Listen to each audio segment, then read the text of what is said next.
warahmatullahi wabarakatuh.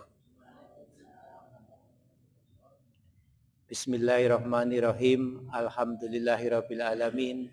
Assalatu wassalamu ala asrafil anbiya'i wa mursalin Sayyidina Muhammad sallallahu alaihi wasallam wa ala alihi wa ashabihi ajmain, amma ba'du.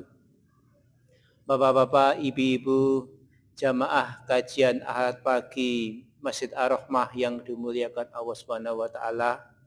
Pertama-tama marilah kita panjatkan puji syukur kita kehadirat Allah Subhanahu wa taala yang hingga pada pagi hari ini masih memberikan kita semua iman, takwa, taufik, hidayah serta kesehatan sehingga kita bisa menghadiri kajian Ahad pagi di Masjid Ar-Rahmah ini dalam kondisi sehat walafiat tanpa kurang suatu apapun.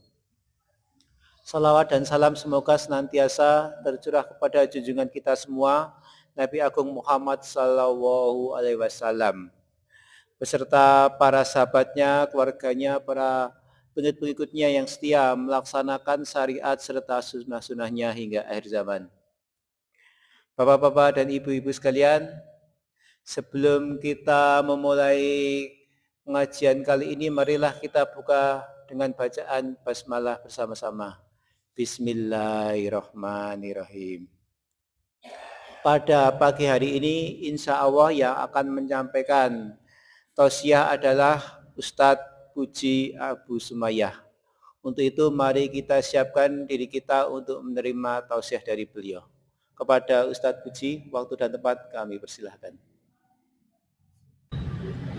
Bismillahirrahmanirrahim. Assalamualaikum warahmatullahi wabarakatuh. Alhamdulillahirabbil alamin. Alhamdulillahilladzi hadana li hadza wa ma kunna linahtadiya laula an hadanallah. Asyhadu an la ilaha illallah wahdahu la syarikalah wa asyhadu anna Muhammadan abduhu wa rasuluh. Allahumma shalli wa sallim wa barik ala nabina wa habibina Muhammadin wa ala alihi wa ashabihi azmain. Rabbi israh li sadri wa yassir li amri wahlul 'uqdatam min lisani yafqahu qawli. Rabbana zidna ilma warzuqna fahma. Allahumma inna nas'aluka ilman nafi'a wa rizqan thayyiba wa amalan mutaqabbala. Allahumma la sahla illa ma ja'altahu sahla wa anta taj'alul hazna idza syi'ta sahla. Bapak-bapak, ibu-ibu, hadirin hadirat jamaah pengawasan Ahad pagi Masjid Ar-Rahmah rahimani wa rahimakumullah. Puji syukur kehadirat Allah Subhanahu wa taala atas segala limpahan nikmat yang diberikan kepada kita semuanya, nikmat yang tak terhingga, terutama nikmat iman dan Islam, nikmat kesehatan, kesempatan yang dengannya di pagi yang cerah ini kita bisa berkumpul bertatap muka dalam satu majelis yang insyaallah penuh keberkahan, penuh manfaat, yang kelak di akhirat akan menjadi saksi di hadapan Allah Subhanahu wa taala bahwa di hari Ahad yang kebanyakan orang menggunakannya untuk bepergian ataupun untuk refreshing sebagainya, kita menggunakannya dalam rangka untuk memperbaiki kualitas iman dan Islam kita, berusaha untuk mendekatkan diri kita kepada Allah Subhanahu wa taala di sisa usia kita. Mudah-mudahan Allah Subhanahu wa taala jadikan apa yang kita lakukan pada kesempatan pagi hari ini menjadi satu hal yang kelak memperberat timbangan amal kita fi yaumil mizan. Amin ya rabbal alamin. Salawat serta salam semoga senantiasa tercurahkan kepada Habibuna Muhammad sallallahu alaihi wasallam, ahlul baitnya, para sahabatnya, dan orang-orang yang senantiasa mengikuti petunjuk-petunjuknya. Bapak Ibu sekalian, jamaah pengawasan Ahad pagi rahimani wa rahimakumullah. Pada kesempatan pagi hari ini kita akan membahas satu materi yang berjudul masuk surga bi ghairi hisab wal azab. Masuk surga tanpa hisab dan tanpa azab. Tentunya kita semua yang ada di sini pengen masuk surga semuanya, dan semuanya pengen masuk surga. Tidak ada yang pengen masuk sebaliknya. Apalagi ini udah semangat tadi berangkat dari rumah, udah pagi-pagi, udah penuh dengan giroh semangat yang luar biasa, bapak-bapak ibu sekalian. Ya, sebagian Rasulullah SAW mengatakan, man salaka thoriqon yaltamisu fihi ilman sahalallahu lahu thoriqon ilal jannah. Barang siapa yang menempuh suatu jalan untuk menuntut ilmu, man salaka thoriqon yaltamisu fihi ilman sahalallahu, maka Allah akan memudahkan lahu baginya thoriqon ilal jannah, jalan menuju surga. Jadi kalau pengen digampangkan jalannya menuju surga Allah Subhanahu wa taala, bersemangat untuk menuntut ilmu syar'i, ilmu agama. Karena ini adalah bekal terbaik kita nanti setelah meninggalkan dunia. Bapak Ibu sekalian yang mudah-mudahan rahmati Allah Subhanahu wa taala, masuk surga. Insya Allah ketika seorang yang beriman kepada Allah Subhanahu wa taala, tidak menyekutukannya dengan sesuatu apapun, kemudian menjalani amal-amal soleh yang Allah Subhanahu wa taala perintahkan dan menjauhi segala larangannya, maka insya Allah akan masuk surga. Tapi masalahnya dengan hisab atau tanpa hisab, atau perlu diadab dulu. Nah, tentunya kita yang ada di sini, Bapak Ibu sekalian yang mudah-mudahan rahmati Allah Subhanahu wa taala, pengennya tanpa hisab dan tanpa azab sedikit pun. Tidak pengen ngicipi walaupun hanya semenit, apalagi lebih dari itu. Karena waktu satu hari di akhirat sebagaimana 1000 tahun dunia. Berarti kalau ngecap waliyadzubillah azab neraka yang 1 menit, hitung aja ya berapa waktu lama di dunia. Maka kita pengennya tanpa hisab, tanpa ditanya oleh Allah Subhanahu wa taala, ya langsung suruh masuk surga dan tanpa merasakan azab sedikit pun. Baik, kita masuk pada satu hadis yang agak panjang, ya nanti kita bisa mengambil pelajaran dari hadis tersebut. Bapak Ibu sekalian yang mudah-mudahan rahmati Allah Subhanahu wa taala, dari Husain bin Abdurrahman rahimahullah taala, beliau mengatakan, kuntu inda Sa'id bin Jubair. Ketika itu kami bersama dengan Sa'id bin Jubair. Faqala ayyukum ra'al kaukab alladzin qadha barihah. Siapa di antara kalian yang melihat bintang jatuh tadi malam? Qultu, maka aku mengatakan, ana, saya. Summa, kemudian qultu, aku mengatakan, ama inni lam akun fi sholatin. Tapi tadi malam aku enggak sholat loh, enggak sholat. Ya, nanti dikira sholat tahajud, sholat malam. Walakinni ludightu, tetapi malam itu aku digigit oleh binatang. Ya, digigit oleh binatang berbisa. Qala famadha sana'ta. Lalu apa yang kamu perbuat setelah digigit oleh binatang berbisa itu? Qultu istarqaitu. Aku mengatakan, kemudian aku meminta untuk diruqyah. Qala, kemudian dia bertanya, fama hamalka ala dzalik. Apa yang menjadi alasan kamu untuk melakukan itu, minta diruqyah? Qultu haditsun hadana Sya'bi, hadasanahu Sya'bi. Karena ada hadis yang disebutkan oleh Asy-Sya'bi.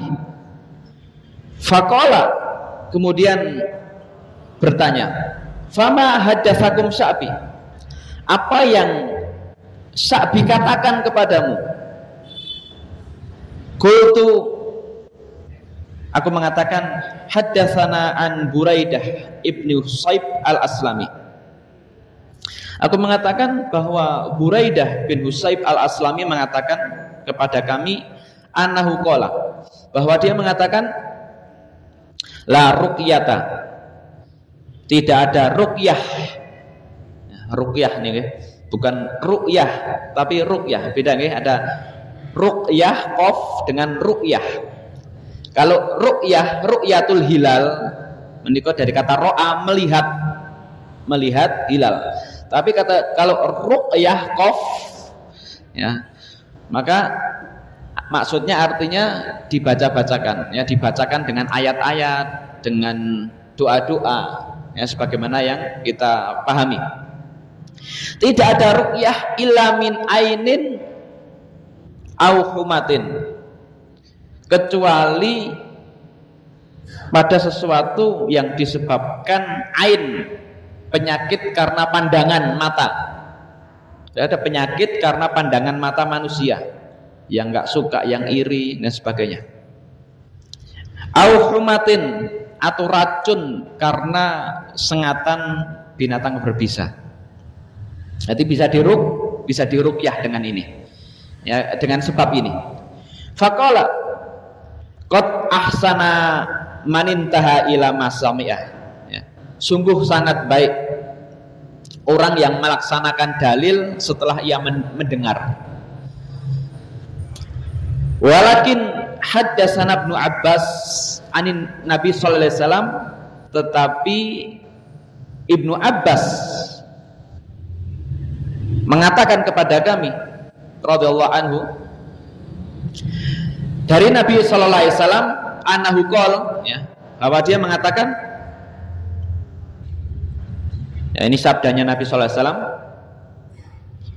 uridot alayyal umam. Rasulullah pernah mengatakan kepadaku, diperlihatkan kepadaku umat-umat yang banyak. Ini kejadiannya ketika Isra Mi'raj. Rasulullah diperlihatkan umat yang banyak. Fara'aitun nabiyya wa ma'ahu ruhaid. Dan aku melihat ada nabi yang bersamanya pengikut yang jumlahnya 3-9. Jadi ada nabi, pengikutnya cuma ruhaid itu antara bilangan 3-9. Wa nabiyya ma'ahu rajul wa rajulan. Ada juga nabi pengikutnya cuma 1 dan 2, atau 2. Wa nabi laisa ma'ahu ahad. Dan juga ada nabi yang tidak memiliki pengikut satupun sama sekali. Nah, sebagaimana kita mengetahui dalam riwayat yang lain bahwa jumlah nabi itu banyak. Ada yang menyebutkan 20.000, ada yang menyebutkan 24.000 nabi. Kemudian rasul itu 313 atau sekitar itu rasul. Sedangkan 25 itu yang disebutkan dalam Al-Qur'an. Maka banyak sekali nabi. Dan kebanyakan diutus oleh Allah Subhanahu wa taala kemana? Ke kaum Bani Israel. Ya, bahwa Bani Israel, karena Bani Israel ini memang kaum yang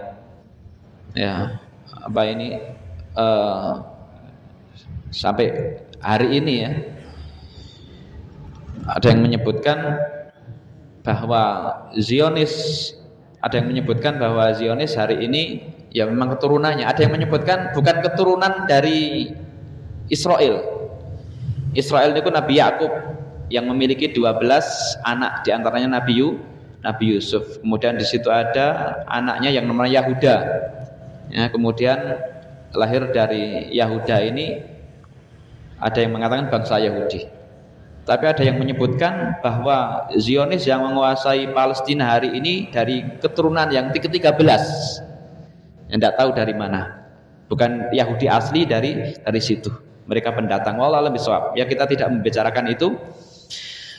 Ikhwati fillah nazanallahu wa iyyakum. Jadi nanti pada hari kiamat pun demikian. Para nabi akan membawa umat-umat. Dan umat yang paling banyak adalah umatnya Nabi Muhammad sallallahu alaihi wasallam. Kemudian itrufi ali sawadun a'dham. Kemudian diperlihatkan kepadaku golongan yang banyak sekali.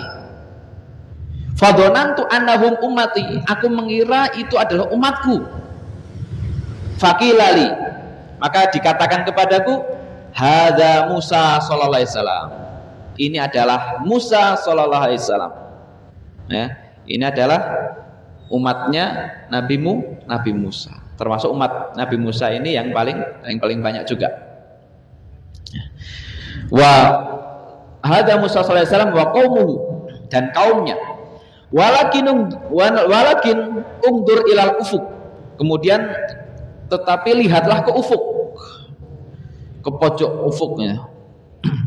Fanadartu, kemudian aku melihat, faida sawadun azimun, dan aku melihat sekelompok yang sangat besar. Fakilali ungdur ilal ufuk akhor, lihat ke ufuk yang lain, ke ufuk barat dan ufuk timur, lihat. Faida sawadun azim, dan ada sekelompok yang besar juga. Fakilali, kemudian dikatakan kepadaku Nabi Muhammad SAW, hadhihi ummatuka, itu umatmu. Umat termasuk ya kita umat Nabi Muhammad SAW yang paling banyak. Wa ma'ahum sab'una alfan yadkhulunal jannata bighairi hisab wala azab, dan bersama mereka ada 70.000 orang yang masuk surga tanpa hisab, tanpa adab. Tanpa hisab, tanpa adab. Mudah-mudahan kita termasuk yang di dalamnya. Tapi kalau melihat jumlah manusia dari hari ini aja, hari ini ya optimis atau pesimis, Pak? Optimis ya, optimis. Tapi nanti ada penjelasan yang membahagiakan kita insya Allah. Ya, hari ini kaum muslimin ada sekitar 2 miliar dari 8 miliar. Saya lihat tadi malam saya cek di Google itu jumlah manusia di dunia hari ini itu 8 miliar berapa gitu, 8 miliaran lebih sedikit. Kemudian kaum muslimin itu 2 miliaran. Itu campuran nih, muslimin KTP atau muslim sesat atau munafik itu masuk di situ. Nih. Ya, hadirin Allah yakum. Itu dari sejak Nabi Adam sampai hari kiamat 70.000. Tapi nanti ada penjelasan yang lain. Insya Allah nanti mudah-mudahan kita termasuk yang di dalamnya.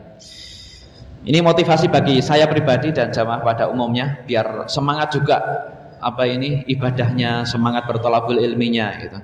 Harapannya nanti masuk surga itu nggak lama, langsung disuruh masuk tanpa hisab, tanpa ditanya-tanya. Kemudian bangkit. Setelah itu Rasulullah bangkit menceritakan itu. Fadakhala manzilahu, masuk ke rumah beliau. Fakhadhan nasu fi ulaika alladziina yadkhulunal jannata bighairi hisab wala adzab. Kemudian mereka berbincang-bincang, para sahabat itu heran, penasaran. Para sahabat penasaran, memperbincangkan siapa mereka yang masuk surga tanpa hisab dan tanpa azab. Ini sahabat Nabi ya.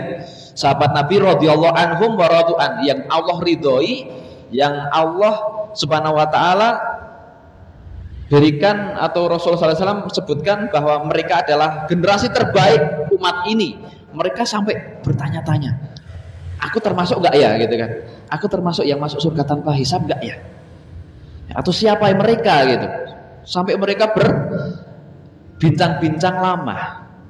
Pengen mereka termasuk yang masuk surga tanpa hisab, tanpa adab. Faqala ba'dhum, maka sebagian mereka mengatakan, la'allahumul ladzina sahibu Rasulullah. Mungkin mereka itu orang yang menyertai Rasulullah, sahabat-sahabat beliau. Wa qala ba'dukum, yang lain mengatakan la'allahumul ladzina wulidu fil Islam. Mungkin mereka ini orang yang dilahirkan dalam Islam, walam yusriku billah, dan tidak menyekutukan Allah. Wa dzakarul asya, kemudian mereka menyebutkan yang lainnya, yang ngobrol-ngobrol itu. Jadi asik ngobrolkan masalah surga, masalah akhirat, itu asik. ketimbang ngobrolkan masalah dunia dan dunia. Khatibirin azanallahu wa yakum. Enggak masalah sih benarnya ngobrolkan masalah dunia, tapi jangan terlalu larut dalam mengobrolkan hanya masalah duit dan duit. Ya. Makanya kesempatan seperti Ahad seperti ini kan untuk mengupgrade ilmu kita, ya, agar wawasan terkait dengan agama, terkait dengan akhirat ini juga semakin banyak, ya, mendalam. Ya, sebagaimana kalau kita lihat orang bersemangat untuk mengupgrade keilmuannya dunia sampai S1, S2, doktor dan sebagainya gitu. Maka untuk akhirat harusnya lebih semangat lagi. Bapak-bapak, ibu-ibu sekalian yang mudah-mudahan rahmat Allah Subhanahu wa taala. Fa kharaja alaihim Rasulullah sallallahu alaihi wasallam. Maka Rasulullah kemudian keluar dari rumah beliau. Keluar lagi faqala. Ya, karena kok bisik-bisik ngapain sih gitu kan. Rasulullah keluar lagi faqala. Malladzi takhuduna fihi.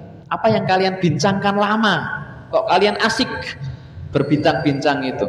Fa'akhbaruhu, kemudian mereka mengabarkan pada Rasulullah SAW, ya Rasul, kami itu berbincang-bincang tentang siapa yang kelak akan masuk surga tanpa hisab dan tanpa azab. Faqala, maka Rasul mengatakan humul ladzina la yarqun wa la yastarqun wa la yatatayyarun wa la ala rabbihim yatawakkalun.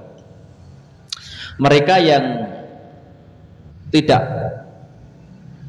meminta ruqyah. Kalau yang ini sebenarnya ada riwayat yang dipermasalahkan oleh ulama karena ada yang menyebutkan di sini tidak meruqyah. Ya, nanti kita sebutkan. Tapi yang riwayat yang lain menyebutkan tidak minta diruqyah. Wala yatatayyarun, tidak melakukan tiaroh. Tiaroh ini dari kata toir, itu burung, itu merasa sial karena burung. Nah, dulu anggapannya kalau misalnya ada burung ke kanan, ke arah barat atau ke arah utara, ya mungkin merasa sial. Misalnya mereka ketika mau melakukan perjalanan menerbangkan burung dulu. Ini burungnya ke arah utara atau selatan. Nah, arah utara mungkin ini nanti sial. Kayak sekarang hari ini misalnya melihat satu hewan apa? Wah, ini sial. Pertanda sial. Ini yata toyarun. Tiaroh namanya. Atau bulan suro misalnya. Nah, bulan suro ini bulan yang angker, nanti banyak sialan ini dan itu. Ya, maka nggak boleh ada pesta pernikahan dan sebagainya. Nah, ini termasuk tiaroh yang bisa menjerumuskan kepada kemusyrikan. Wala ala rabbihim yatawakkalun, dan mereka ini adalah orang yang bertawakal kepada Allah, ya, kepada Rabb mereka. Faqala Ukasah, maka Ukasah bin Mihsan mengatakan, Ud'ullaha ayyaj'alani minhum, ya Rasul, doakanlah kepada Allah untukku agar aku termasuk bagian dari mereka yang masuk surga tanpa hisab, tanpa azab. Faqala anta minhum, maka Rasul mengatakan kamu termasuk bagian dari mereka. Wah, seneng banget ya, kamu masuk surga tanpa hisab, tanpa azab. Tsumma qama rajulun akhar, kemudian ada lelaki lain yang datang. Faqala ud'ullaha ayyaj'alani minhum, ya Rasul, doakan aku agar termasuk bagian dari mereka. Faqala, maka Rasul mengatakan sabaqaka biha Ukasah, Ukasah sudah mendahuluimu. Ya, kamu sudah telat nih tadi ya, disi-disian. Kalau urusan akhirat itu duluan gitu ya, nggak usah nunggu-nunggu yang lain. Kalau urusan apa ini gak ngaji, kalau urusan ibadah itu ya cepet-cepetan. Khatibirin azanallahu yakum. Ini kalau membaca ini kayaknya pesimis dikit gitu ya. Tapi nanti insya Allah ada optimisnya dalam hadis yang lain ya. Khatibirin azanallahu yakum, Bapak Ibu sekalian yang mudah dirahmati Allah Subhanahu wa taala. Ya, ini dalam riwayat yang lain disebutkan humul ladzina la yatatayyarun, mereka yang tidak melakukan tiaroh. menganggap sial apapun itu, hewan, tanggal, bulan. Kalau mau nikah ini dilihat ini harinya kok, hari ini tanggalnya ini, wah nanti sial, pernikahannya nanti tidak bisa langgeng. Nah ini termasuk tiaroh, gak boleh. Wala yastarkun, tidak minta untuk diruqyah. Ini hadis yang menguatkan tadi, yaitu minta diruqyah. Wala yaktun, tidak menggunakan kai untuk pengobatan besi panas. Kalau dulu pengobatan dulu, hari ini masih ada di beberapa tempat di Afrika sebagainya, itu menggunakan besi panas, ya, di besi kemudian dimasukkan ke api, setelah panas nanti diselomotkan, diletakkan di telapak kaki ya seseorang. Ya, ini Rasulullah melarang.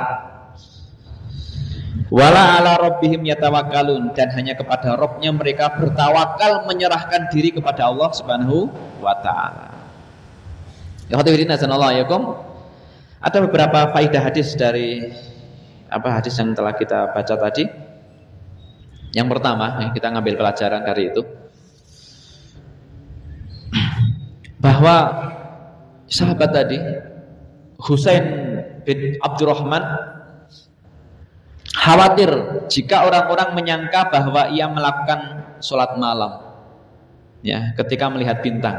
Maka dia mengatakan, tadi malam aku nggak sholat loh, gitu ya. Sebenarnya bukan suatu hal yang perlu diucapkan, ya. Tapi beliau mengucapkan itu kan khawatir, jangan-jangan nanti aku dianggap sholat malam padahal aku tidak. Atau mungkin beliau melaksanakan sholat malam tapi khawatir nanti riya, gitu. Makanya beliau nggak ngomong, ya, aku tidak melaksanakan sholat malam tadi malam itu. Pas aku bangun melihat bintang. Berbeda dengan kebanyakan hari ini atau sebagian orang hari ini, bagaimana ya ketika melakukan suatu ibadah-ibadah di share ataupun diperlihatkan kepada yang lain. Adapun hati kita nggak tahu, hati urusan pribadi masing-masing. Tetapi ketika kita khawatir itu akan merusak dari amal-amal kita, alangkah baiknya untuk disembunyikan kalau yang bisa disembunyikan. Kalau yang bisa disembunyikan, kita upayakan untuk sembunyikan. Tidak harus semuanya amal ibadah itu di-share ataupun diberitahukan kepada orang lain. Dan itu menjadikan amal ibadah kita lebih ikhlas, ya, kepada Allah Subhanahu wa taala. Sampai ada seorang ulama salaf itu namanya Ayub As-Sikhtiyani. Beliau senantiasa menjalankan sholat malam, mungkin sepertiga malam, ya, sepertiga malam jam 3-an. Setelah menjalankan sholat malam, beliau tidur, pura-pura tidur sampai mendengkur, ya, sampai pura-pura mendengkur gitu, agar orang menganggap bahwa dia itu tidak melaksanakan sholat malam dan bangunnya ketika adzan subuh, ya, sampai beliau melakukan seperti itu untuk menyembunyikan dari amal-amal solehnya, termasuk yang namanya seorang tabi'in, Imam Zainal bin Abidin, ya, beliau setiap malam atau hampir setiap malam beliau membawa karung berisi tepung untuk diberikan kepada orang-orang yang du'afa, orang-orang yang membutuhkan, sampai orang-orang itu tidak mengetahui di depan rumahnya ada tepung itu yang memberikan siapa, sampai bertahun-tahun berjalan seperti itu. Dan diketahui bahwa yang memberikan tepung ini adalah Imam Zainal Abidin. Itu ketika beliau meninggal dunia dan diketahui di pundaknya itu menghitam, ya, karena kebiasaan membawa tepung setiap malam untuk diberikan kepada orang-orang yang membutuhkan, ya.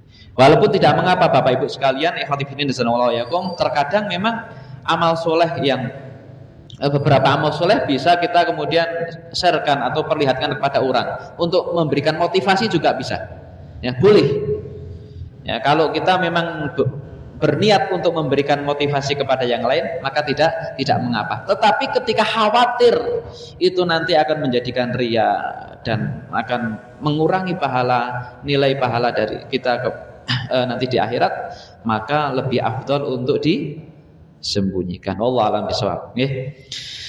Hadirin azanallahu ayakum.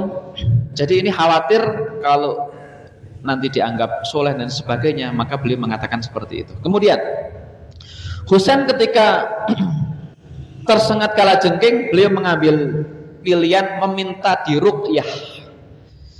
Karena beliau berpegangan pada dalil. Ada kok ilmunya, saya punya ilmunya, saya punya dalil, ya. Dalilnya mengatakan bahwa tidak ada ruqyah yang lebih manjur kecuali pada penyakit ain, mata dengki.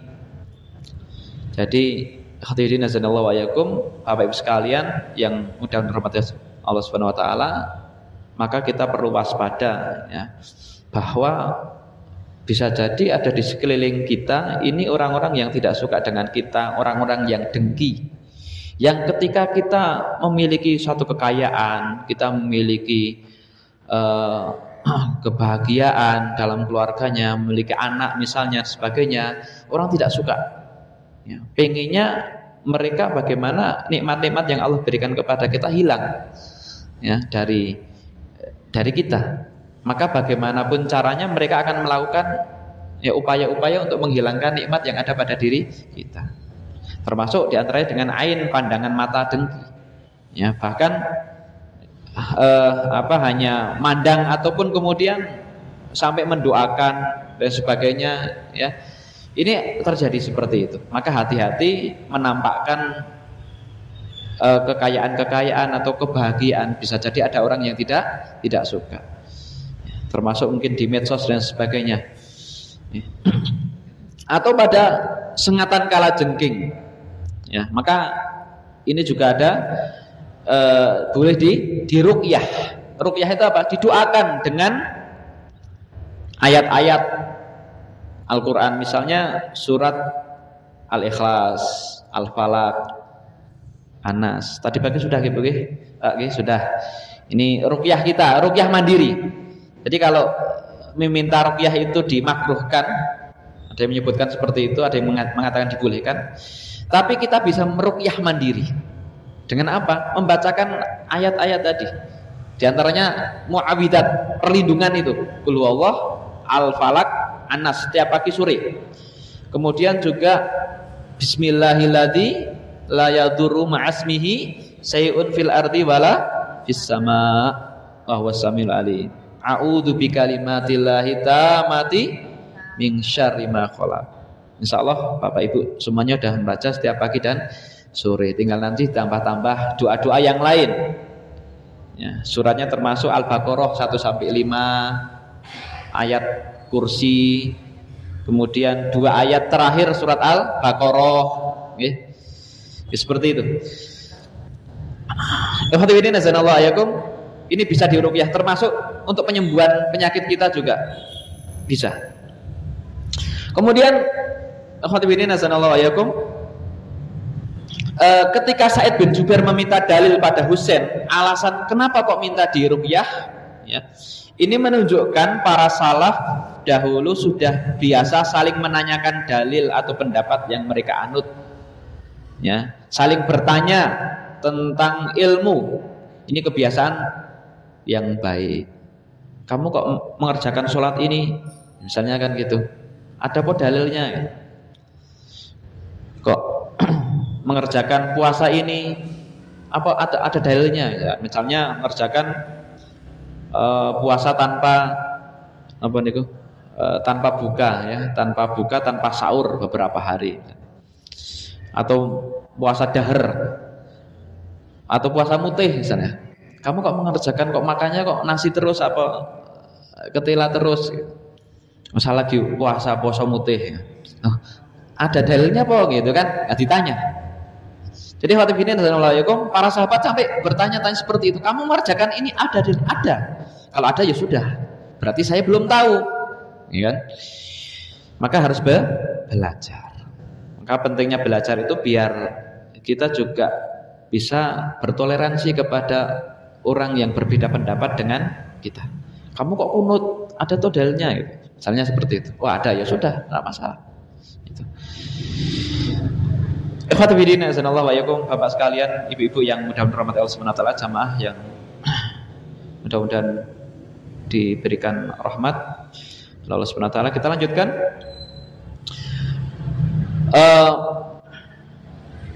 Tadi ya, ain itu apa? Ain itu pandangan tidak suka dari orang yang hasad tadi. Ain, namanya ain itu mata. Artinya ain itu mata. Maka hati-hati tadi dengan pandangan mata ini, karena nanti bisa menjadikan orang, dan ini efeknya ada. Saya melihat info-info ini atau berita-berita ya, yang terpercaya memang ada efeknya. Bahkan orang yang anak yang cantik, yang dulu lucu ya, kemudian setelah ada orang yang dengki dengannya, ya, dia kemudian ya mengalami perubahan-perubahan di fisiknya, wajahnya, ya, kemudian ada juga orang yang kemudian memiliki kekayaan, bangkrut ya, dan sebagainya. Ini karena ada orang yang tidak suka hasad ya, dan mesti ada orang yang hasad sampai kemudian kalau sampai dalam level yang tinggi ya, dia kemudian bisa ke dukun ya, bagaimana caranya dia untuk berupaya untuk menghilangkan nikmat yang Allah Subhanahu wa taala berikan kepada saudaranya tadi, dihilangkan. Ya, seneng kalau saudaranya itu enggak bahagia, saudaranya hilang kekayaannya dan sebagainya. Itu ada orang yang seperti itu, ada. Khatibidin azanallahu alaikum. Kemudian Sa'id bin Jubair mengatakan, sungguh sangat baik orang yang melaksanakan dalil yang ia dengar. Ini menunjukkan bahwa orang yang mengamalkan ilmu yang telah sampai, maka sudah disebut orang yang baik karena telah melakukan kewajiban. Jadi kalau Bapak Ibu sekalian sudah ngaji, mendapatkan ilmu dan bisa dipraktekkan, berusaha untuk mempraktekkan ilmu itu, maka Bapak Ibu termasuk orang yang baik karena telah melaksanakan kewajiban dari ilmu. Maka yang dinamakan orang berilmu itu siapa? Orang yang berilmu itu yang melaksanakan.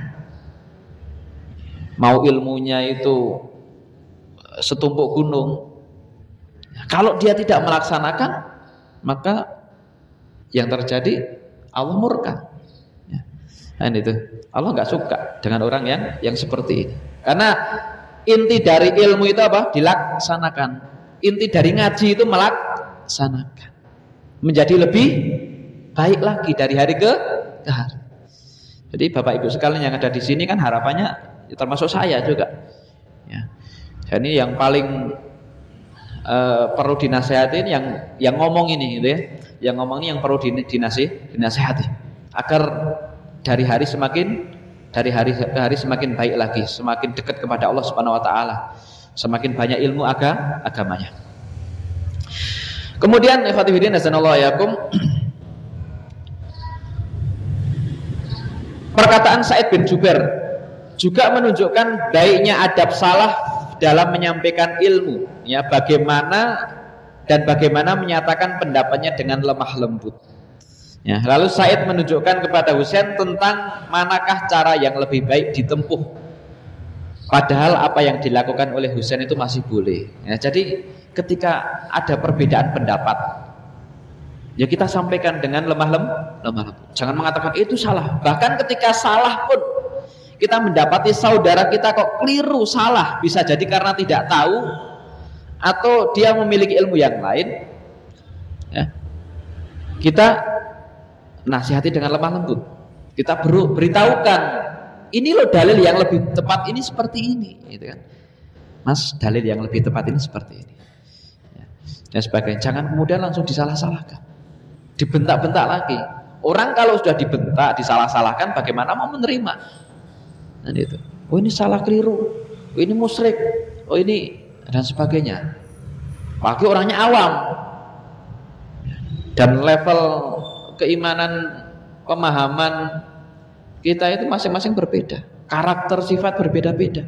Ada orang yang sedikit-sedikit kesinggung, ada seperti itu. Ada yang orang yang dia katakan ini dan itu, bahkan dihina fisiknya, dia nggak tersinggung, ada yang seperti itu. Maka tentunya menjaga mulut itu juga penting. Menyampaikan itu penting dengan adab yang baik. Bapak Ibu sekalian yang mudah-mudahan dirahmati Allah Subhanahu wa taala.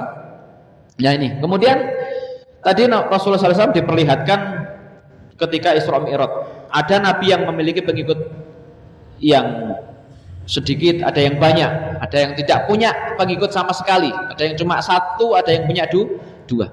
Ya, jadi yang menjadi patokan kebenaran bukan jumlah, namun dilihat dari mengikuti kebenaran Al-Quran dan Sunnah.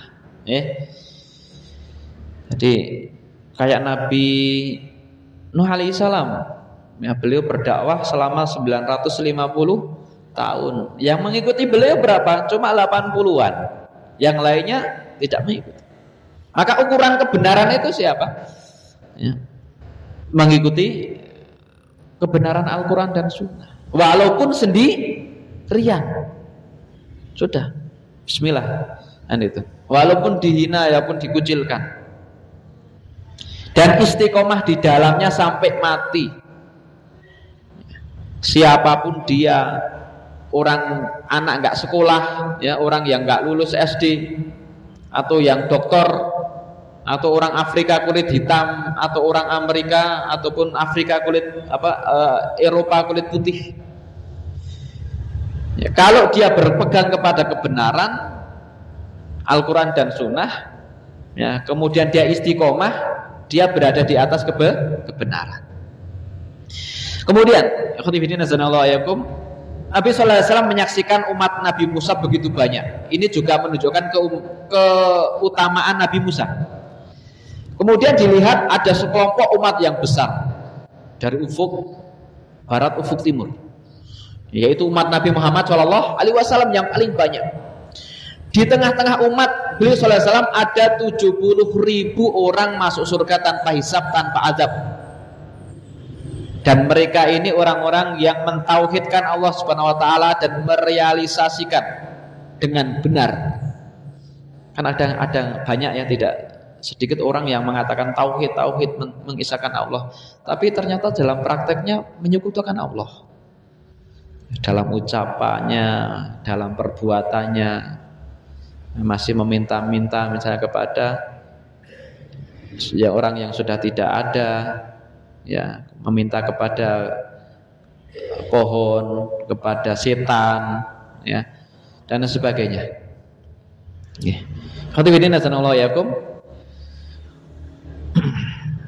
Kemudian bahwa umat Nabi Muhammad SAW bisa terbedakan dari umat lainnya karena dilihat dari bekas wudhu. Jadi ini yang akan membedakan kita dengan umat yang lain. Ini bekas wudhu kita. Maka sampai Rasulullah SAW mengatakan, maka kalau bisa kalian melebihkan batas basuhan wudhu, maka lebihkan. Namanya ghurral muhajjalin. Besok pada hari kiamat itu akan tampak, ya, akan tampak suatu bekas yang disebut dengan ghurral muhajjalin. Yaitu kalau kuda itu hitam, maka di situ ada jelaret putihnya. Ya, semakin sempurna wudhu kita, maka semakin putihnya semakin banyak dan semakin bercahaya ketika nanti pada hari kiamat. Maka bersyukur Bapak Ibu sekalian, sallallahu alaihi wasallam, kalau kita termasuk orang yang rutin membiasakan wudhu, ya, terutama ketika mau menjalankan kewajiban sholat. Syukur-syukur kalau setiap saat suci, dalam keadaan suci, sehingga harapannya ketika nanti meninggal bertemu dengan Allah Subhanahu wa taala juga dalam keadaan suci, walaupun kemudian diwudukan lagi. Inna ummati ya'tuna yaumal qiyamati ghurran muhajjalin fi athari wudu ini. Jadi ada bekas nanti pada hari kiamat, yaitu bekas yang bercahaya karena wudu. Kemudian dalam hadis tadi 70.000 orang masuk surga tanpa hisab, tanpa azab. Tapi ini kabar gembira bagi kita semuanya di sini. Insya Allah mudah-mudahan kita yang termasuk ada di sini, yang ngaji di sini dengan keluarganya. Rasulullah mengatakan, wa'adani Rabbi azza wa jalla ayat khulal jannah min ummati sab'ina alfan bighairi hisab. Mungkin beliau mengatakan itu tadi hadis yang pertama, terus setelah itu beliau beberapa lama mengatakan hadis ini, biar orang itu semangat juga untuk menuju surga Allah Subhanahu wa taala. Rabbku azza wa jalla telah menjanjikan kepadaku bahwa sab'ina alfan 70.000 orang dari umatku akan dimasukkan surga bi ghairi hisab wal adab, tanpa hisab, tanpa adab, tanpa siksa sedikit pun. Ma'akuli alfin sab'una alfan, setiap 1.000 dari jumlah tersebut membawa 70.000 orang lagi. Setiap 1.000 yang membawa 70.000. Berarti kalau dihitung ya itu 70.000 tambah 4.900.000, 4.970.000 orang.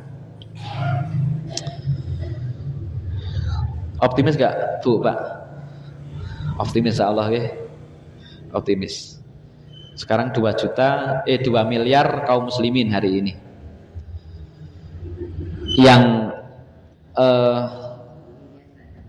menjalankan sholat dalam data, saya nggak tahu data ini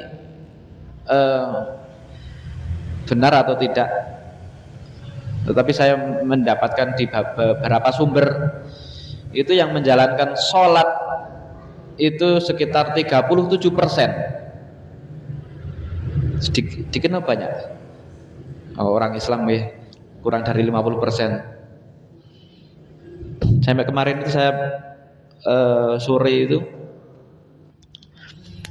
pas lihat anak-anak main bola, itu ada anak-anak, sekumpulan anak-anak main bola. Setelah sore itu langsung berangkat. Setelah asar. Kemudian saya berpikir, ini anak-anak ini sholat asarnya ini tepat waktu tidak? Kalau hari ini ada anak muda sholat asar atau sholat yang lain tepat waktu, istimewa. Apalagi dia bukan anak pesantren, yang anak pesantren aja belum tentu. Ini kalau apalagi banyak seperti ini, kayaknya suatu yang ya suudon saya mustahil gitu. Apalagi asar adanya itu jam 4-an gitu, kayak umumnya kan seperti itu. Ya. Kemudian kalau sholat kalau belum sholat biasanya nanti main bolanya sampai ya mau maghrib gitu, 5:30 atau ya sekarang maghribnya 5:30 gitu. Nah ini kan berarti kayaknya mau sholat atau tidak gitu. Maka saya menyaksikan ya. Jadi hadirin azanallahu wa yakum, hari ini memang dari data seperti itu mungkin ya benar juga. Itu yang sholat dihitung, yang sholat belum yang berjamaah, ternyata yang berjamaah hanya kurang dari 5%. Bapak-bapak, khusus bapak-bapak, kalau ibu-ibu diberikan rukhsah keringanan bisa sholat di rumah, terutama bapak-bapak ini yang kemudian untuk bisa melazimi sholat jamaah. Kalau pengen masuk surga tanpa hisab, tanpa adab, biar cepat. Karena sholat itu kan panggilan Allah Subhanahu wa taala. Allah yang memanggil. Bagaimana kemudian dia akan dimasukkan oleh Allah Subhanahu wa taala tanpa hisab? Ya, atau dengan segera masuk surga, sementara di dunia ketika dipanggil oleh Allah Subhanahu wa taala nanti melewatkan waktu yang lama. Kalau setengah jam ini masih awal waktu ya, saya anggap mungkin awal waktu. Tapi kalau sampai 1 jam lebih, 2 jam baru sholat ya, dari waktu yang ditetapkan, ya ini kayaknya meremehkan Allah gitu kok masih sibuk dengan urusan pekerjaan. Kecuali kalau sangat darurat banget, itu mungkin di lain dari pembicaraan kita, sangat darurat. Tapi ini sudah ya biasa, pekerjaannya bisa ditinggalkan, dia nggak sibuk-sibuk amat ya. Jam 3 sudah waktu asar, tapi dia menjalankannya kalau sudah mau maghrib. Sampai Rasul mengatakan ini kasolatil munafik, seperti sholatnya orang munafik, dan seperti burung yang mematok makanan, ya cepet karena pengen segera, karena akan berganti waktu sholat yang lain. Oke, Bapak Ibu sekalian yang rahimani wa rahmatullah. Jadi nanti akan berbanding lurus. Panggilan kepada Allah Subhanahu wa taala dengan segera ketika di dunia, maka Allah Subhanahu wa taala akan memanggil dengan segera nanti ketika pada hari kiamat insyaallah. Maka bersyukur ketika kita bisa melazimi sholat 5 waktu secara berjamaah. Kemudian ada kabar gembira lagi. Rasulullah SAW mengatakan dalam riwayat Tirmidzi, wa'adani rabbi adkhulal jannah min ummati alfan la hisab alaihim wal adab ma'akuli alfin sab'una alfan. Tadi setiap 1000 membawa 70.000, dan ditambah lagi wa salasu hasayatin min hasayatihi, ditambah lagi dengan 3 cidukan Allah, tambah 3 cidukan Allah. Ini suatu yang gaib ya, kita nggak bisa membayangkan 3 cidukan Allah itu seperti apa. Para ulama menyebutkan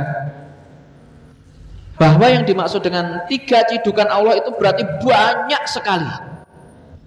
Nah, kalau tadi 4.970.000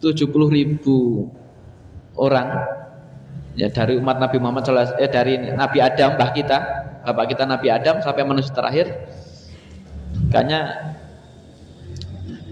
kita termasuk ya rodo pesimis gitu, atau pesimis. Ya, apalagi sudah didahului oleh orang-orang Gaza, Palestina ya. Kemarin yang meninggal saja karena syahid itu sudah 50.000 lebih. Yang syahid 50.000. Ujiannya Masya Allah, orang-orang Gaza, Palestina itu ujiannya Masya Allah ya, berat. Tapi mereka tetap meninggal dalam keadaan iman. Kalau ujian berat, meninggal dalam keadaan iman, ya dosa-dosanya Allah ampuni. Allah Subhanahu wa taala mengampuni dosa-dosa dia. Maka ujian-ujian hidup itu kan menggugur dosa-dosa kita. Maka betapa beratnya ujian yang dilalui oleh orang-orang Gaza. Kehilangan anak, istri, keluarganya, bahkan banyak dari keluarganya, harta benda. Hari ini mau makan apa? Nah, sekarang kita bisa minum apa nih, jahe, apa cemilan, bisa nikmat ya. Ya, kemarin saya lihat di foto-foto, di video itu anak-anak kurus-kurus, ya, bapak-bapak semuanya itu ya tulang-tulang, tinggal kelihatan tulang-tulang itu. Sampai nggak tega saya untuk melihat itu, nggak tega mereka. Ya. Nah, tidak ada makanan ya, mau apa? Makan besok mau apa lagi? Nggak ada. Tepung aja rebutan ribuan, itu di video itu ada ribuan orang kayak semut itu. Ketika bantuan makanan datang di truk, itu tepung-tepung atau beberapa truk itu orang bergerombol lari itu kayak semut untuk mendapatkan satu tepung. Ya, satu karung tepung, dan harganya itu di sana jutaan. Satu karung tepung itu jutaan, berapa juta itu? Saking mahalnya, saking tidak adanya.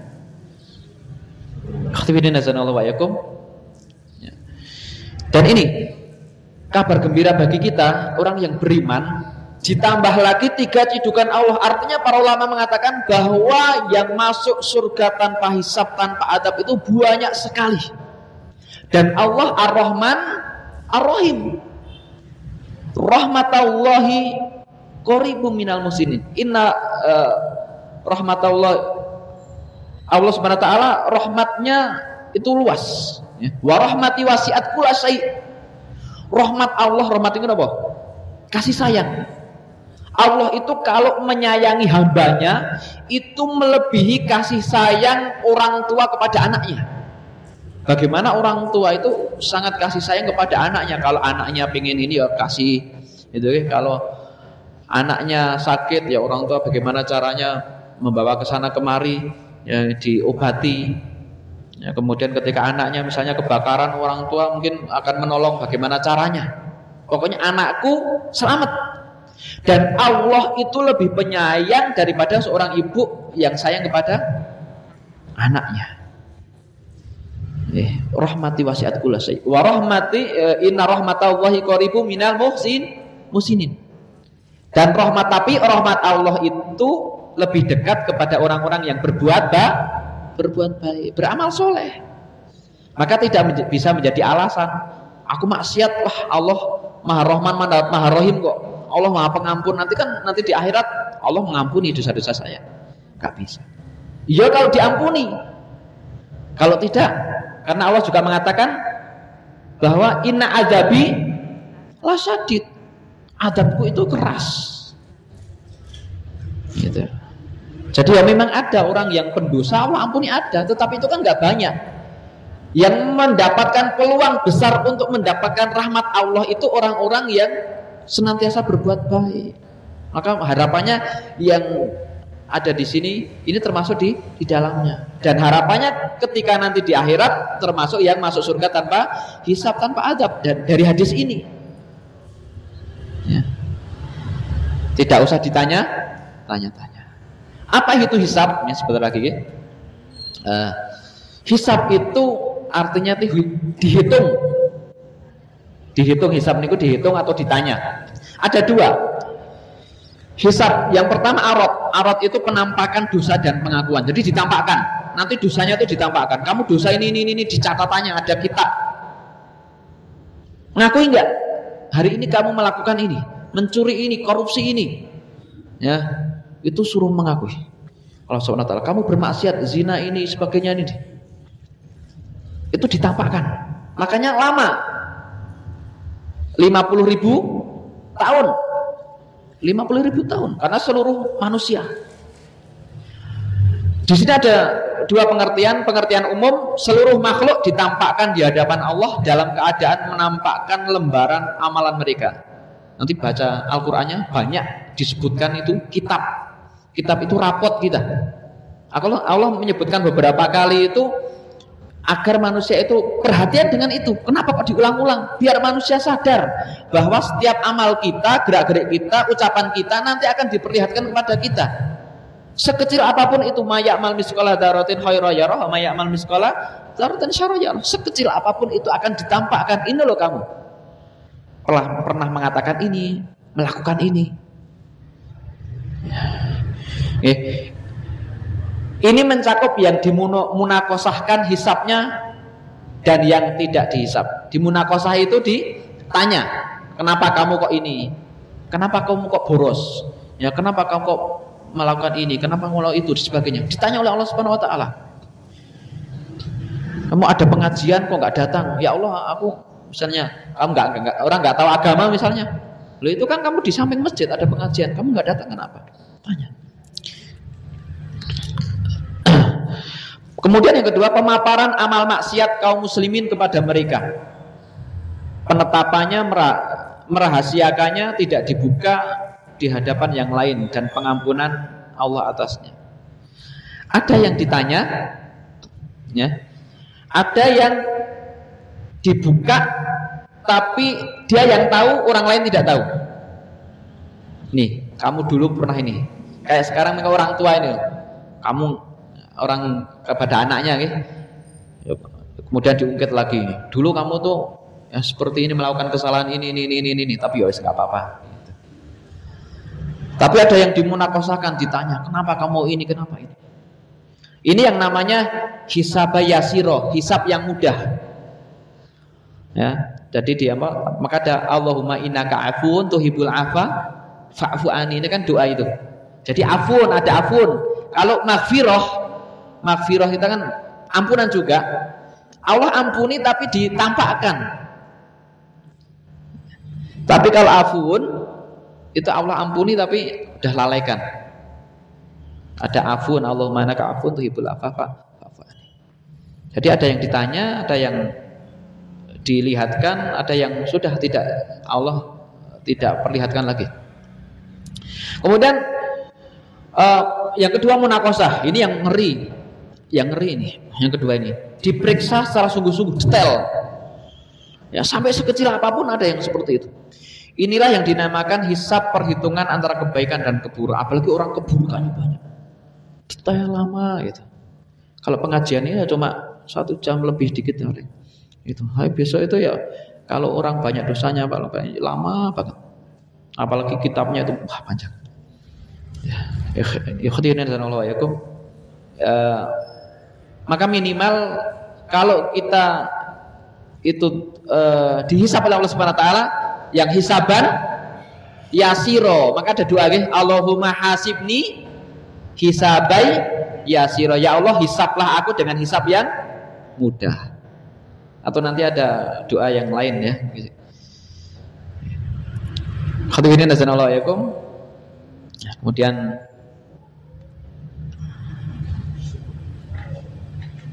jadi itu ada di antara, langsung aja ke sini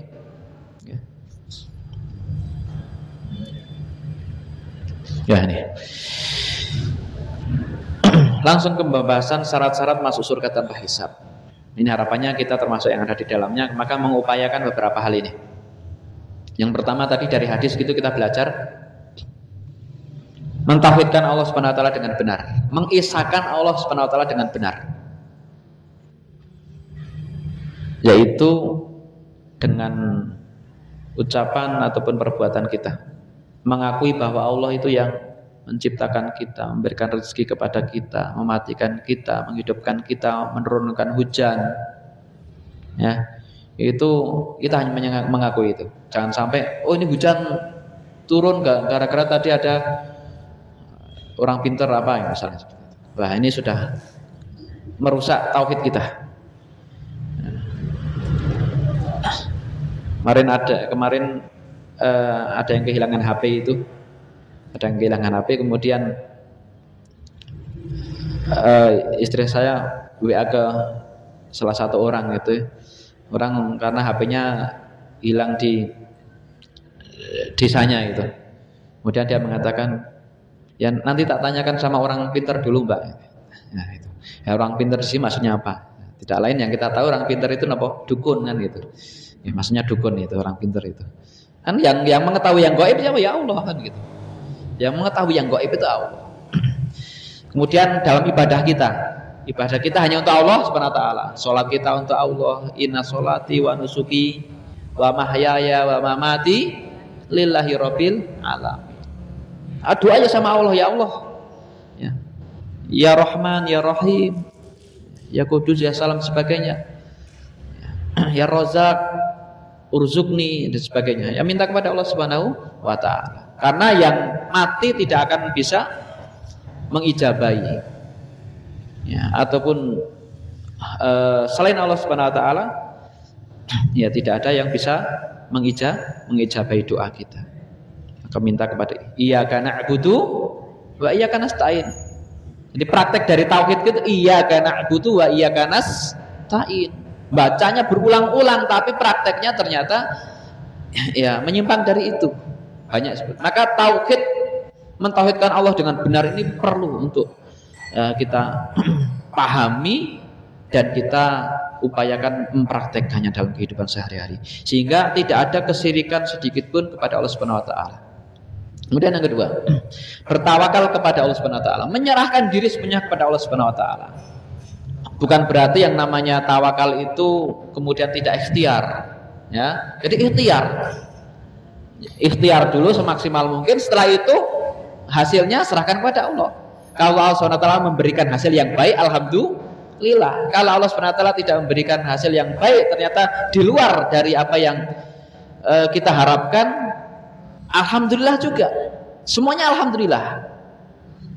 Alhamdulillah ala kulli hal, alhamdulillah binikmatihi tatimus sholihat. Semuanya alhamdulillah.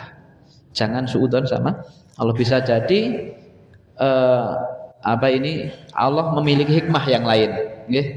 Kenapa kok kita tidak diberi ini, tidak diberi itu? Bisa jadi Allah ganti dengan yang lain. Nah itu husnudzon sama Allah.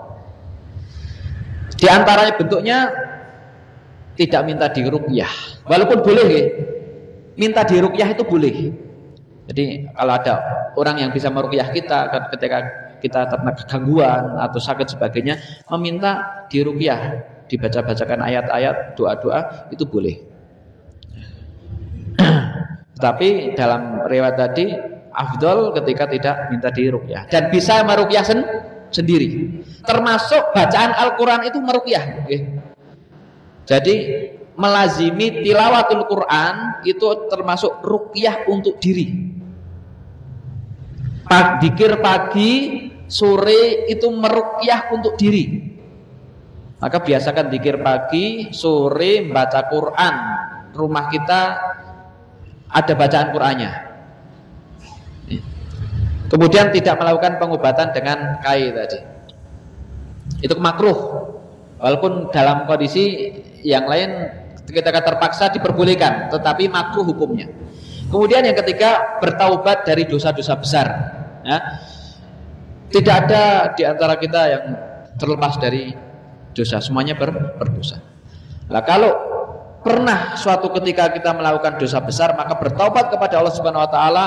Innallaha ghafurur rahim. Allah Maha Pengampun dan Allah Maha Rahim, Maha memberikan kasih sayang kepada kita. Maka sebanyak apapun dosa yang pernah kita lakukan, ketika kita bertaubat kepada Allah Subhanahu wa taala dengan sebenar-benarnya taubat, maka Allah insyaallah akan mengampuni ya, dan kemudian akan memberikan kebaikan-kebaikan pahala di sisa usia kita, sehingga harapannya mati dalam keadaan husnul khotimah. Yang keempat, tidak berbuat dolim kepada orang lain. Kenapa?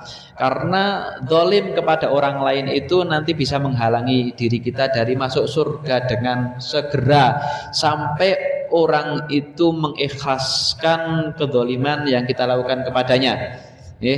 Jadi ini harus berhenti dulu sampai dihadapkan dengan orang yang kita dolimi. Kalau yang didolimi itu satu orang, itu cukup cukup menjadikan kita sibuk, ya, cukup menyibukkan kita. Kalau yang didolimi satu, apalagi yang didolimi lebih dari satu, apalagi yang didolimi orang se-Indonesia, ya. Misalnya apa Bu? Ya, korupsi haji dan haji misalnya seperti ini. Ini kan kalau semuanya ridho ya enggak masalah, tapi ridho mboten gitu kan, sehingga menjadikan hajinya terhalang atau tidak bisa naik haji. Ya, oh saya tidak akan maafkan, nanti akan saya tuntut nanti di akhirat. Wah, ngeri kalau saya tuntut di akhirat, ngeri. Dia pernah membunuh saudara saya misalnya.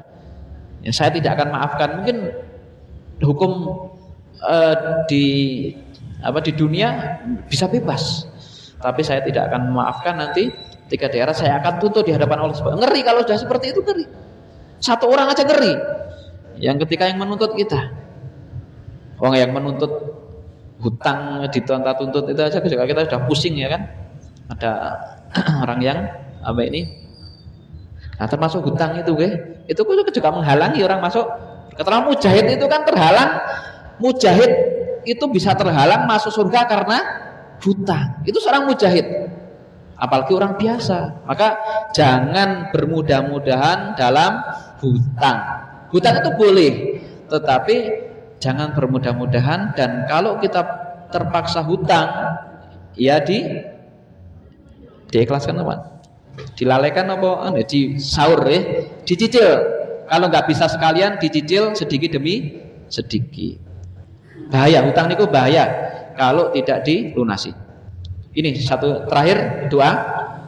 Allahumma ja'alna wa walidaina wa ahlana mimman yadkhulul jannata bi ghairi hisab.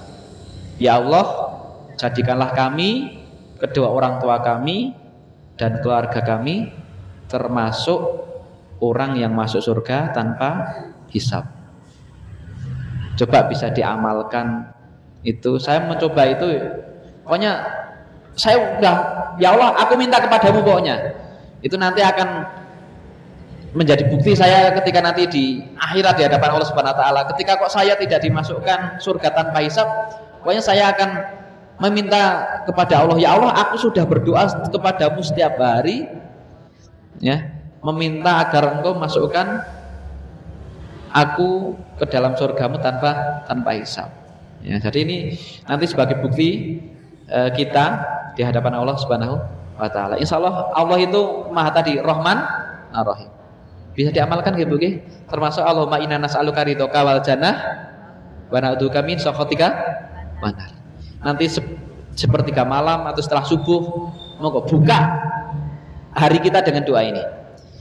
Demikian yang bisa kita sampaikan. Kalau ada salahnya dari saya pribadi, mungkin ada pertanyaan.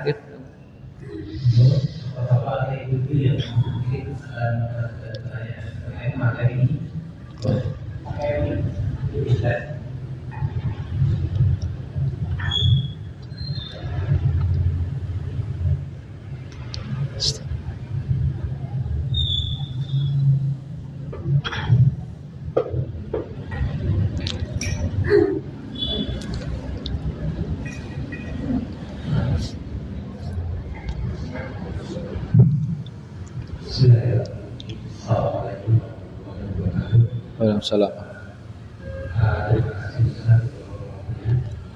Jadi ada yang ingin saya tanyakan terkait dengan kajian ini tentang tadi masih ada kajian dikasih sekali itu apakah ada penjelasannya sekaligus sebanyak berapa atau dikasih sekali itu berapa langkah. Kemudian tadi ada juga untuk ada yang menggunakan dunia tapi di akhir sesi ini ada kasus itu atau sudah terkesan ada saatnya yang tidak berhati kemudian ketika kalau boleh bisa di-share untuk berarti belajar. Assalamualaikum. Jazakallah khairan katsira tentang hasayat ya, yaitu cidukan Allah Subhanahu wa taala, 3 cidukan Allah Subhanahu wa taala. Ya, salah satu hasayat. Ya. Bahwa ini termasuk di antara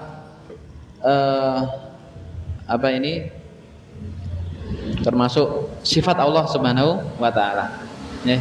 Yang kemudian kita hanya bisa meyakini ya, tentang apa yang dicantumkan atau dituliskan dalam hadis tersebut tanpa mengetahui hakikatnya ya.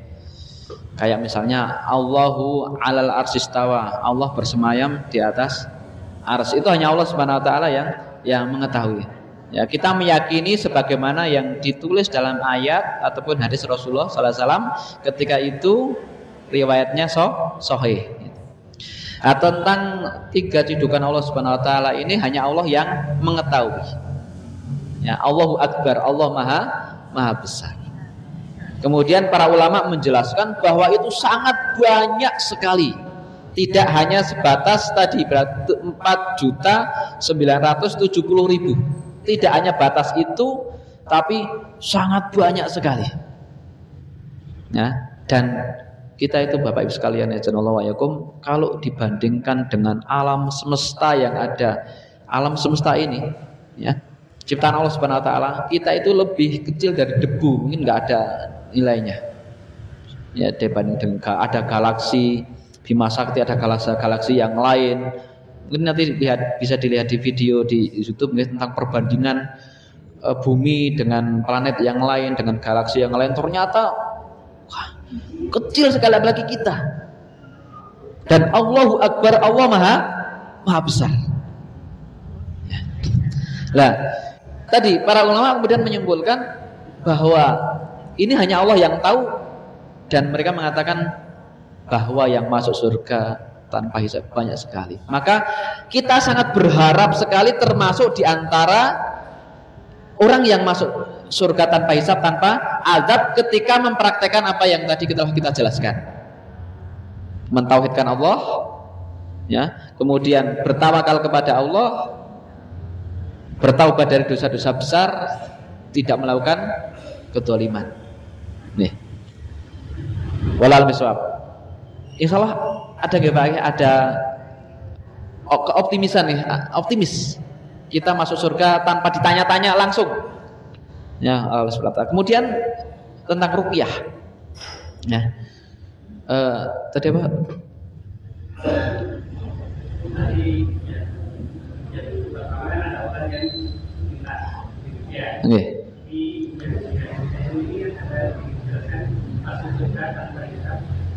Oke. Oke. Jadi pada asalnya ruqyah, meminta ruqyah itu boleh. Ya, meminta di ruqyah itu boleh. Terutama kalau kita sedang mengalami gangguan-gangguan atau hal-hal yang kemudian mewajibkan atau mengharuskan kita untuk di ruqyah. Misalnya apa ini kena gangguan, ada nggih, gangguan dari makhluk yang tidak nampak itu kan ada. Ya, masukkan jin dan sebagainya. Itu ada, nyata. Ya, maka boleh itu kemudian dia kalau memang dia tidak bisa meruqyah sendiri kok. Imannya kayaknya tipis, saya itu imannya itu ya enggak meyakinkan gitu ya. Saya ingin meminta kepada ustadz ini yang memang keimanannya dan dia sudah dipercaya oleh orang untuk bisa dimintai ruqyah, ya enggak masalah.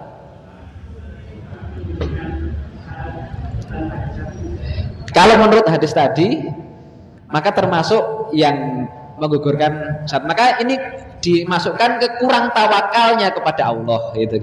Jadi kurang tawakalnya. Makanya solusinya apa?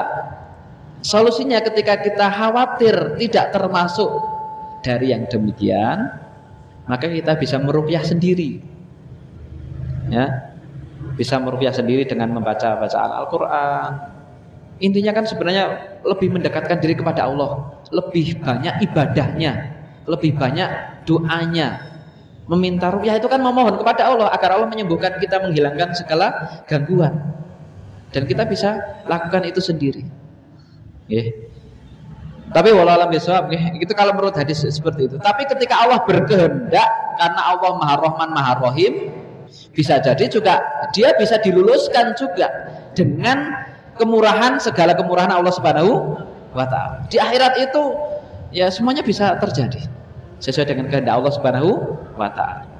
Ya Pak, jadi kalau terpaksa banget kok penyakitnya sudah ya harus memang memaksa dia harus diruqyah, ya sudah, enggak apa-apa diruqyah. Kalaupun dihisab, mudah-mudahan hisabnya yasiron tadi, mudah tadi gitu kan. Sudah nggak apa-apa tapi diperlihatkan, cuma kemudian setelah itu diloloskan. Ya. Jadi kalau dihisab yang mudah. Wallahu a'lam bishawab. Seperti itu.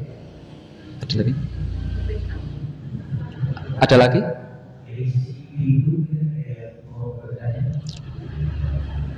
Cukup ya, sampun paham sedanten insyaallah.